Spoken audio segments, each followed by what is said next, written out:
ನಮಸ್ಕಾರ ಎಲ್ರಿಗೂ. ಸೂಪರ್ ಆದ ಮದುವೆ ಮನೆ ಶೈಲಿಯ ಅಥವಾ ದೇವಸ್ಥಾನದಲ್ಲಿ ನಾವು ತಿಂತೀವಲ್ವ ಗೋಧಿ ಪಾಯಸ ಹೇಗೆ ಮಾಡೋದು ಅಂತ ನೋಡ್ಕೊಂಬರೋಣ. ಕುಕ್ಕರಲ್ಲಿ ತುಂಬ ಸುಲಭವಾಗಿ ಕೆಲವೊಂದು ಟಿಪ್ಸ್ ಯೂಸ್ ಮಾಡಿ ಈ ಪಾಯಸನ ಮಾಡ್ಕೊಂಬರೋಣ. ಎಲ್ರಿಗೂ ನಮಸ್ಕಾರ. ನಾನು ನಿಮ್ಮ ವೀಣಾ ಸತೀಶ್. ಮೊದಲಿಗೆ ನೋಡಿ 300 ಗ್ರಾಮ್ ಅಷ್ಟು ಗೋಧಿ ಕಡಿಯನ್ನು ತಗೊಂಡಿದ್ದೀನಿ, ಅಥವಾ ಗೋಧಿ ನುಚ್ಚು ಅಂತಲೂ ಹೇಳ್ತಾರೆ. ಈ ಥರ ಇದು ಸ್ವಲ್ಪ ಸೈಜ್ ದೊಡ್ಡದಿದೆ ನೋಡಿ, ಅಷ್ಟು ಸಣ್ಣ ಸಣ್ಣ ಪೀಸಸ್ ಇಲ್ಲ ನೋಡಿ, ಸ್ವಲ್ಪ ದೊಡ್ಡದಿದೆ. ಅಕ್ಕಿ ಥರನೇ ಇದೆ ಇದು. ಇದಕ್ಕಿಂತಲೂ ಇನ್ನೂ ಸಣ್ಣ ಸಣ್ಣ ಪೀಸಾಗಿ ನುಚ್ಚು ಥರ ಚೂರು ಚೂರಾಗಿ ಬರುತ್ತೆ, ಅದು ಚೆನ್ನಾಗಿರುತ್ತೆ.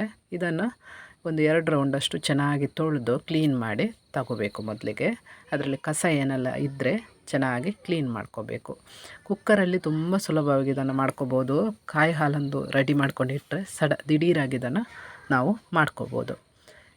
ಇದನ್ನು ಮೊದಲಿಗೆ ಕುಕ್ಕರಿಗೆ ಹಾಕ್ಕೋಬೇಕು. ಇದನ್ನೇನು ನೆನೆಸಿಡೋ ಅವಶ್ಯಕತೆ ಇಲ್ಲ, ಡೈರೆಕ್ಟಾಗಿ ಹಾಕ್ಕೊಳ್ಳೋದು. ಇದಕ್ಕೆ ಇದು ಮುಳುಗುವಷ್ಟು ನೀರು ಹಾಕ್ಕೋಬೇಕು. ಅಂದರೆ ಒಂದು ಕಾಲು ಭಾಗ, ಕುಕ್ಕರಲ್ಲಿ ಕಾಲು ಭಾಗದಷ್ಟು ನೀರು ಹಾಕ್ಕೊಂಡು 3 ವಿಸಿಲ್ ಇದನ್ನು ತೆಗಿಬೇಕು. ಇದು ಬೇಯ್ತಾ ಇರಲಿ.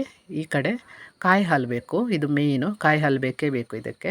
2 ದೊಡ್ಡ ಸೈಜಿನ ಕಾಯಿಯನ್ನು ಚೆನ್ನಾಗಿ ತುರಿದು ಇದನ್ನು ಮಿಕ್ಸಿಗೆ ಹಾಕಿ ರುಬ್ಬಬೇಕು. ಈ ಥರ 2 ಬ್ಯಾಚಲ್ಲಿ ಒಮ್ಮೆಲೆ ಆಗಲ್ಲ ಅಲ್ವಾ, ಹಾಗಾಗಿ 2 ಬ್ಯಾಚಲ್ಲಿ ರುಬ್ತಾ ಇದ್ದೀನಿ. ಈ ಥರ ಕಾಯಿಯನ್ನು ಸ್ವಲ್ಪ ಹಾಕೊಂಡ ನಂತರ ಇದಕ್ಕೆ ನೀರು ಹಾಕ್ಕೊಂಡು ಇದನ್ನು ನುಣ್ಣಗೆ ರುಬ್ಬಬೇಕು. ನೋಡಿ, ಈ ಥರ ರುಬ್ಬಿ ಇದ್ದರೆ ಆಯಿತು. ಇದನ್ನೀಗ ನಾವು ಸೋಸುವ ಜಾಲಿ ಇರುತ್ತೆ ನೋಡಿ, ಅದರಲ್ಲಿ ಸೋಸ್ಕೋಬೇಕು.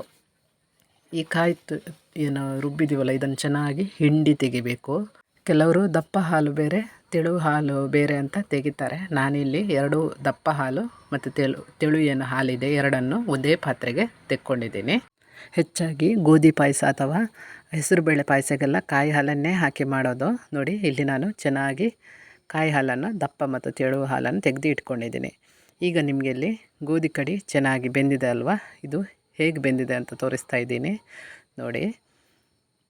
ಒಂದು 3 ವಿಸಿಲ್ ತೆಗೆದ್ರೆ ಅದು ಚೆನ್ನಾಗಿ ಬೇಯುತ್ತೆ. ಅದಕ್ಕಿಂತ ಜಾಸ್ತಿ ಹಾಕಬೇಡಿ, ಅಂದರೆ ಬೆಂದು ಹೋದರೆ ತುಂಬ ಅದು ಚೆನ್ನಾಗಿರಲ್ಲ. ಬಾಯಿಗೆ ಸಿಗಬೇಕಲ್ವ, ತಿನ್ನುವಾಗ ಅದು ಚೆನ್ನಾಗಿ ನಮಗೆ ಬಾಯಿಗೆ ಸಿಗಬೇಕು. ಇದರದ್ದೊಂದು ಟೇಸ್ಟೇ ಬೇರೆ, ಇದು ತುಂಬ ಚೆನ್ನಾಗಿರುತ್ತೆ. ಇದಕ್ಕೆ ಏಲಕ್ಕಿ ಏನೋ ಹಾಕೋದೇ ಇಲ್ಲ, ತುಪ್ಪ ಸ್ವಲ್ಪ ಹಾಕಿ ಕೊನೆಯಲ್ಲಿ ಈ ಪಾಯಸನ ಮಾಡೋದು. ತುಂಬ ಚೆನ್ನಾಗಿರುತ್ತೆ, ಹೆಲ್ದಿ ಕೂಡ, ತುಂಬ ಆರೋಗ್ಯಕರ. ನೋಡಿ, ಲವಂಗನ ನಾನು ಈ ಟೈಮಲ್ಲಿ ಹಾಕ್ತಾಯಿದ್ದೀನಿ. ನೀವು ಕುಕ್ಕರ್ ಮೊದಲು ಏನು ಬೇಯಿಸೋಕೆ ಇಡ್ತೀರಲ್ಲ, ಆಗ ಹಾಕಿದರೆ ತುಂಬ ಚೆನ್ನಾಗಿ ಫ್ಲೇವರ್ ಬಿಡುತ್ತೆ. 1 ಕಪ್ ಏನು ಗೋಧಿ ಕಡಿ ತಗೊಂಡ್ರೆ 2 ಕಪ್ಪಷ್ಟು ನಾವು ಬೆಲ್ಲ ಹಾಕ್ಕೋಬೇಕು. ಇದರ ರೇಷಿಯೋ ಹಾಗೇ ನೀವು ಮತ್ತು ರುಚಿ ನೋಡಿ ಹಾಕ್ಕೊಳ್ಳಿ. ನಾನಿಲ್ಲಿ 300 ಗ್ರಾಮ್ಗೆ 1 ಕಪ್ಪಷ್ಟು ದೊಡ್ಡ ಕಪ್ಪಲ್ಲಿ ಬೆಲ್ಲನ ಪುಡಿ ಮಾಡಿ ಹಾಕ್ಕೊಂಡಿದ್ದೀನಿ. ಇದನ್ನು ಬೆಲ್ಲ ಮೊದಲಿಗೆ ಕರಗಬೇಕು. ಕಾಯಿ ಹಾಲು ಮೊದಲು ಹಾಕೋದಲ್ಲ, ಬೆಲ್ಲ ಚೆನ್ನಾಗಿ ಕರಗಿ ಅದರಲ್ಲಿ ಹೊಂದಿದ ನಂತರ ಈ ಥರ ನೋಡಿ ಕಾಯಿ ಹಾಲನ್ನು ಹಾಕ್ಕೋಬೇಕು.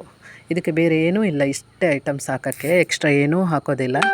ಮೊದಲಿಗೆ ನಿಮಗೆ ಈ ಥರ ಇದು ಕುದಿಯೋ ಹೊತ್ತಿಗೆ ತೆಳು ಅಂತ ಕಾಣ್ಬೋದು, ಆದರೆ ಸಪ್ಪೆ ಆದ ನಂತರ ಸಂಪೂರ್ಣವಾಗಿದ್ದು ಸ್ವಲ್ಪ ದಪ್ಪ ಆಗುತ್ತೆ.